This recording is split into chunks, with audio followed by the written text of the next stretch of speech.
This fight may happen, but further down the future. Yep, you know what time it is, man. This is, of course, your favorite channel, man, CTV. This is Chan Tuck Boxing. I am your boy, Jay Slay. So what up to him, man? What's up, everybody? Thanks for tuning in. Man, you made some hella good points in that shit, man. You had me thinking, man. You made a lot of good points in that. Especially what you made about, of course, Crawford, of course, Spence not being able to make weight too much longer. But also you made a great point about the books not being seen, about how since Crawford not signed with PBC, how they don't want an outsider knowing their marketing scheme or their marketing plan.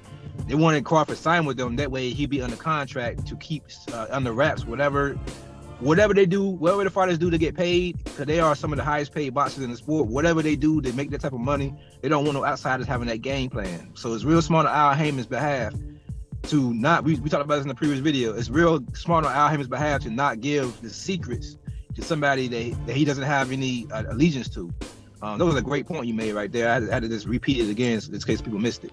But yeah, I agree with you wholeheartedly, man. I think the reason why Crawford picked Alanesian was because of the ring rust.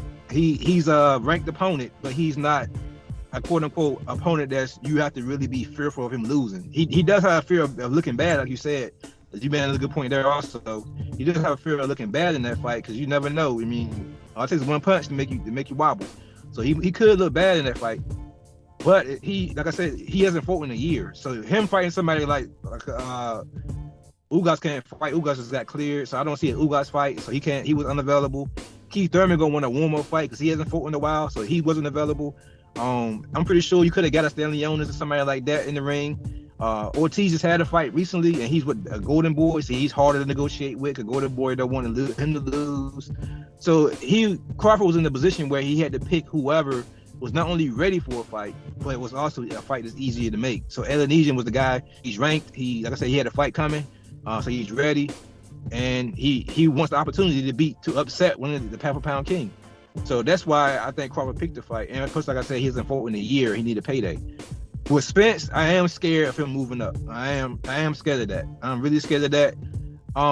It is possible. Floyd did it. It is possible for him to move up for one fight and then come back down to defend his titles. It happened before. The sanctioned bodies will have to, of course, agree on the fact, agree of him holding the belts while moving up. And it can't be a title, which won't be because Charlo has all the belts. So it won't be a title shot that he's fighting for. It'd be pretty much a volunteer fight. It'd be a volunteer, like he's just volunteering to fight someone. So it won't be like he's fighting somebody for the title. So it won't be in any danger per se. So that's not my fear. My fear is him going up and then making it harder on himself to come back down when it's time to come back down. Because let's be honest, while we do want to see them guys fight, their fight will mean a lot more, yo, if they're both undefeated and they're both fighting for undisputed of a weight class. That will make the fight the biggest fight in boxing, in my opinion, hands down. While the fight will still be huge at 154, or maybe at 150-pound catch weight, or whatever else they can come up with to make the fight happen. The fight will still be a huge fight, but it won't have that same hurt. It won't have that same level of accomplishment when the guy wins, because that's supposed to be for the best of the best, in my opinion. The best of the weight class, the best of the undefeated, the best everything. It should be no excuses. But I also agree with you on the business of boxing. I blame the suits also. I blame Bob Burnham when Bob Burnham was in the way. I blame Terrence Crawford when he re-signed with Bob Burnham. That's when the fighter was in the way. Now I kind of put a little bit on Earl, a little bit.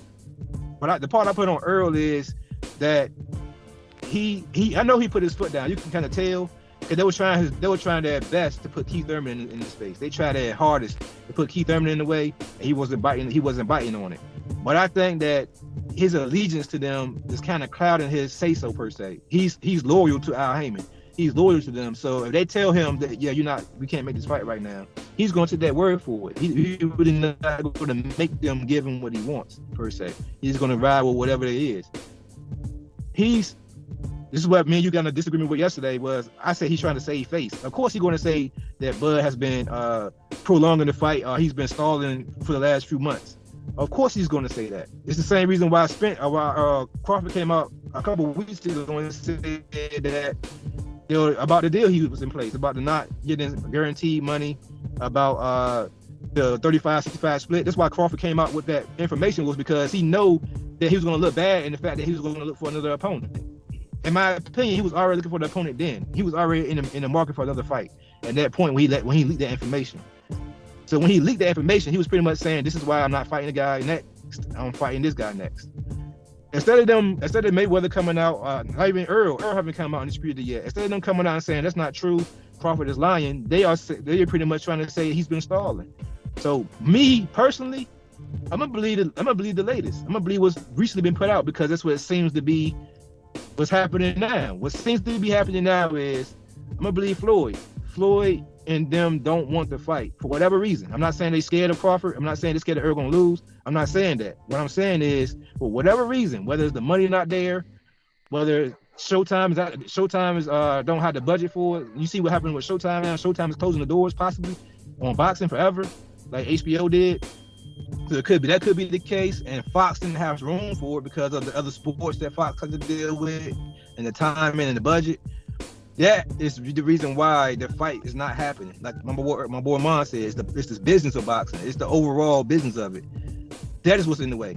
And I don't blame Crawford one bit for taking another fight, because the man has a family to feed. The man been pretty much waiting a whole year for this fight. I don't see him stalling out a fight for a whole year and missing out on paydays just to get to this point now. I don't see no man doing that. I don't see you stalling out for this long just to get to this point when you picking somebody else. You know what I'm saying? I don't see that happening.